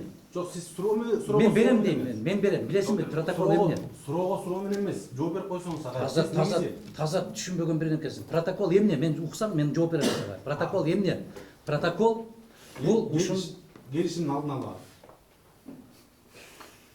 Айданайын, сабатсыздыктын туг чокусуна жеттиңерби айданайын. Протокол деген бул не? Ооба, келишимдин алдын ала деп атпайм, ошо алдын ала келишимден бир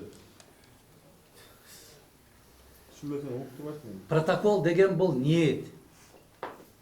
Эгерде келишим качан күчүнө ээ болот? Протоколдон кийин мамлекеттик же өкмөт аралык комиссия түзүлөт. Мамлекеттик өкмөттүк комиссиянын алдында ошол протокол адистер иштеп чыгат. Биз момундай жол менен барышыбыз керек, момундай маселени чечишибиз керек деп. Анан аны өкмөткө тапшырат. Өкмөт жумушчу комиссиясын түзөт. Анан жумушчу комиссия түзүлөт. Жумушчу комиссия түзүлгөн сунушту Тышкы иштер министрлигине берет. Тышкы иштер министрлиги карап көрүп, анан аны өкмөткө берет. Өкмөт карап көрүп, анан президентке берет. Президент карап көрүп, мыйзамдын долбоорун киргизет.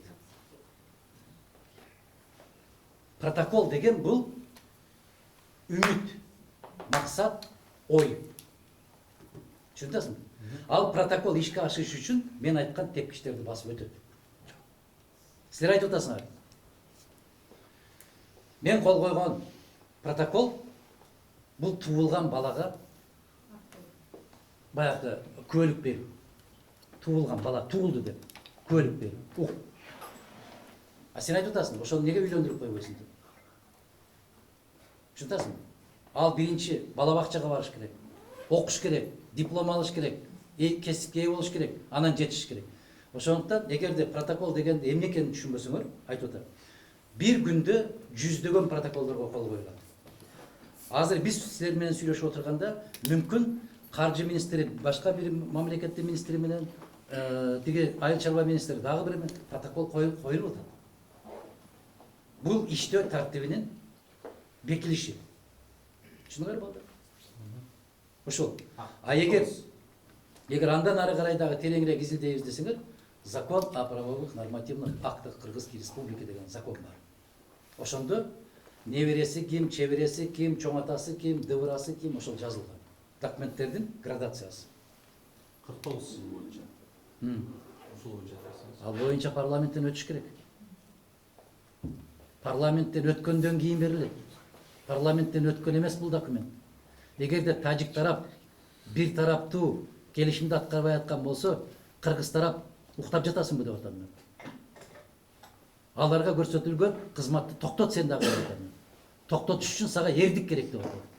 Эрдик эмес, сага бир акыл керек деп атам мен. Түшүнөсүңөрбү? Эми дагы бир сунуш агай. Ошол эле айтып атасыз, башка коңшу мамлекеттердин президенттерин, ошол эле Казакстандын, Тажикстандын, Өзбекстандын, анан ошолордун бардыгы күчтүүлүк платтагы Акаевтан баштаган Бакиев, Атамбаев, ошонун бардыгы ушул эле акмакчылык кылып келатат деп атасыз да. Ошого сиз мындай жардам берсеңиз болбойбу? Мисалы, мен эле ушуну акылыңыз жетип турса. Мен айтып атпайм, мен айтып атам. Сөзсүз эле президент болбой эле барып мына могул деп баягы документтер менен барып көрсөтүп. Сен балам жашың канчада? Жашым 24. Азамат, менин балдарымдан дагы жаш бала экенсиң да. Кайран сөзүм дейин да бир чети. Сен бар дагы азыр. Мына улуттук университет турат мына жерде. Турабы? Бар дагы ушу улуттук университетке барып туруп эле бүтүн дө студенттердин контрагын жоюп салбайсыңбы? Жок, сунуш берет. Сунуш бербейсиңби ошо жоюп сал деп барып? Берсе болот. Бер да. Эме кылып отурасың? Канча балдар бар? Эме кылбай эле, жамандап баягы эме кылбай элечи. Жок, балам, барып ошолордун контрагын жоюп салчы. Бар. Барсаң балам. Бар, жоюп сал. Мен сенин колуңду бутуңду байлаган жокмун. Бар, жоюп сал. Сен бар дагы чек арага туруп алып туруп 225 миң чыгып кетип аткан кыргызды токтотпойсуңбу? Айтпайсыңбы бар? Токтот, кой айданайын, кетпе деп айтпайсыңбы? Сен чек арага туруп алып 225 миң Өзбекстандан кирип келаткан жарандарды токтотпойсуңбу? Кой, өзүбүзгө жер жетпей атат деп. Айт, жасабайсыңбы ушуну балам? Жасайбыз. Мен көрөм жасаганын, көр, жаса. Биз жөн эле кыйкырыкка ушундай эпчил болуп алдык. Өткөндө жанагы эмнелер сот болуп атканда да кыйкырып коет да. Биз аягына чейин турабыз, алып келип бизге бошотуп берсин. Кетпейбиз. Ошо сиздер ошо Эки сааттан кийин баштагы саясатчылар жоголгондон кийин анан жасайбыз да ушунун баарын. Жасагыла. Бизди жоготкула жасагылачы.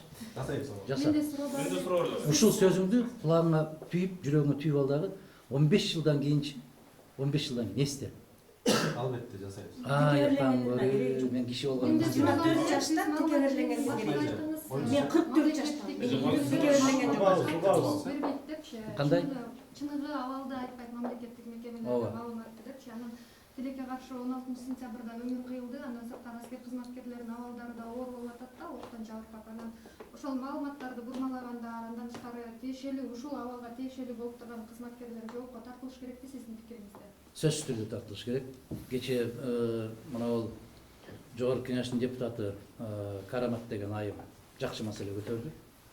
Биз ушул маселени көтөргөндө эмне үчүн абал тынч, баардыгы жакшы, көзөмөлдө турабыз деп убада ушундай айткансыңар деп өкмөткө айтты.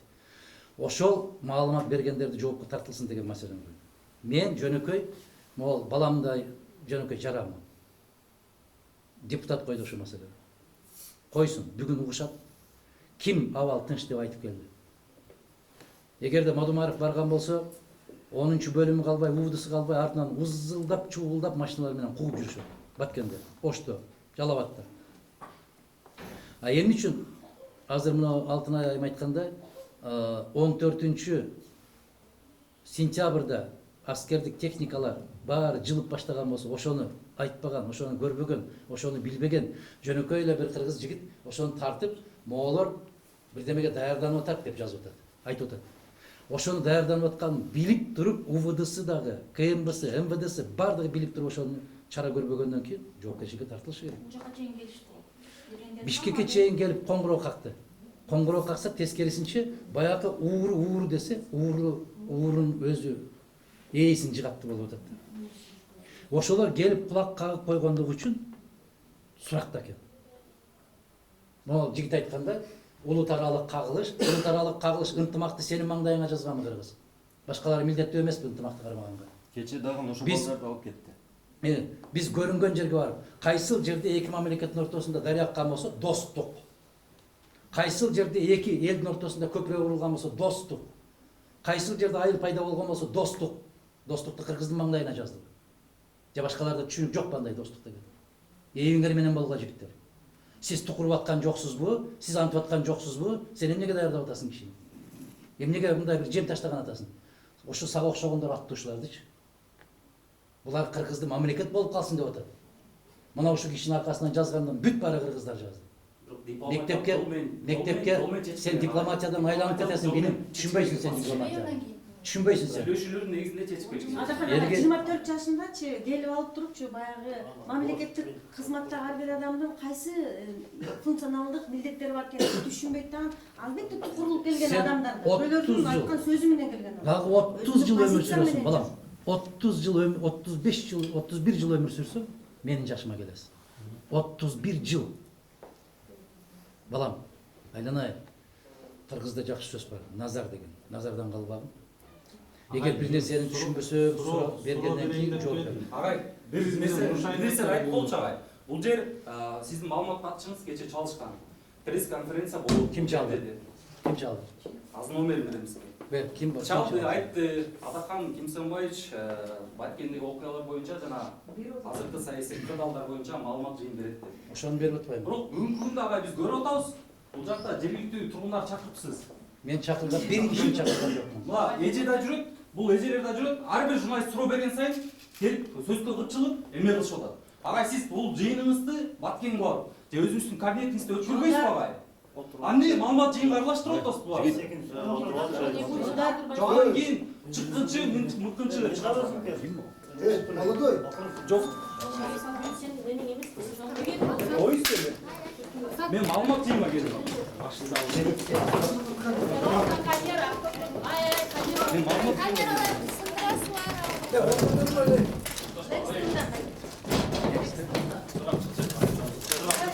Эми кайдан болсо дагы жок багылат. Ачып кой. Кой берели. Кармабы. Жок багылат. Эми ошону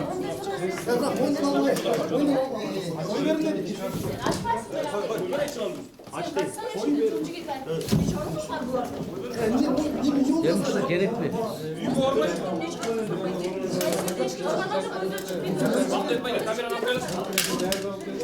Bıraklar koyun, aç çeşitler. Bırak, aç çeşitler, kameramen, aç bırak. Aç aç. Отношения такое. Bırak, koy, aç. Ben özüm çıkamaydım. Çıkmayın ya, bırak, kaçmayın ya.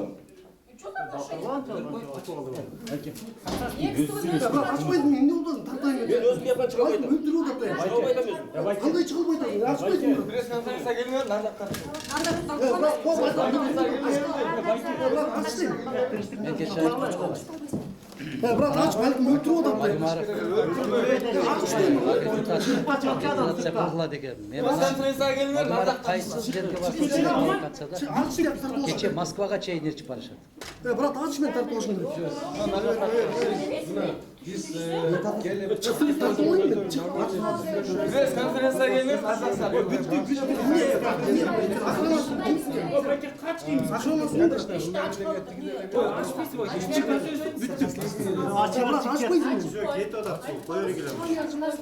Çık çık. Ошону менен жыйынтыктайлыбы? Ой, Макул, жакшы, ийгилик болсун.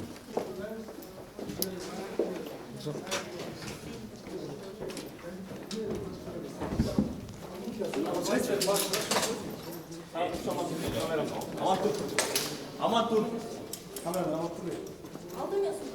Мен сумканы алып коюм, могу камераны карап турайын. Алып чыксың. Çok yeterli kısa. Ağa ne bu güç kollanma? Kim güç kollanmadı? Ağa sen köy kurumu mu düşünüyordu musun?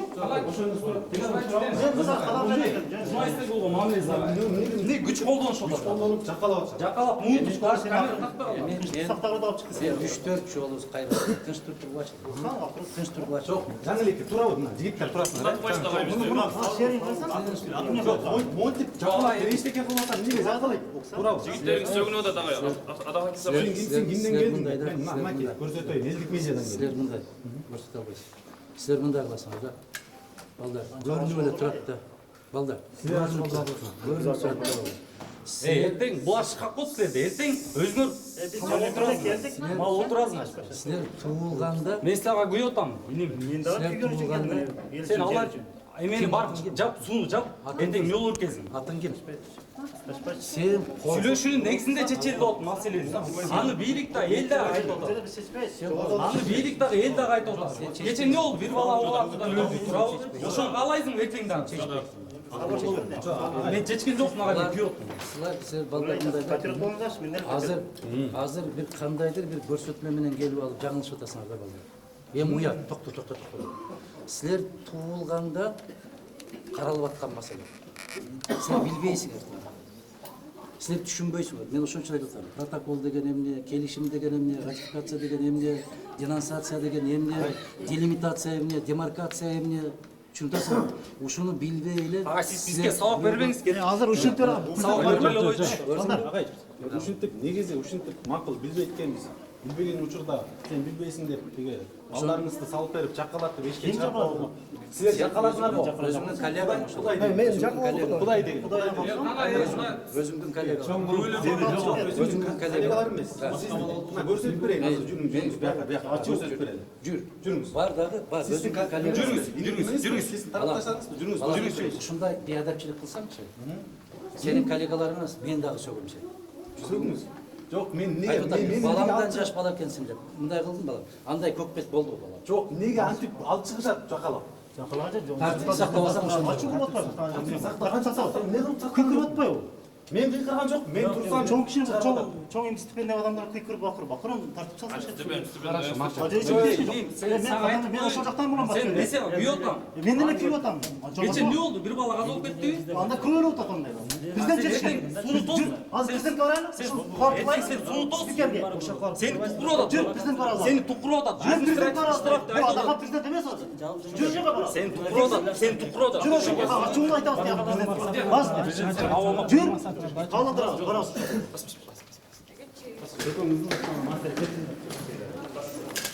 Кексин, балдарың соғып ушул күнү бара.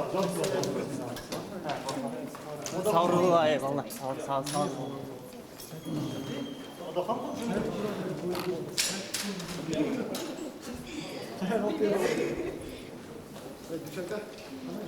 Бас кеттік.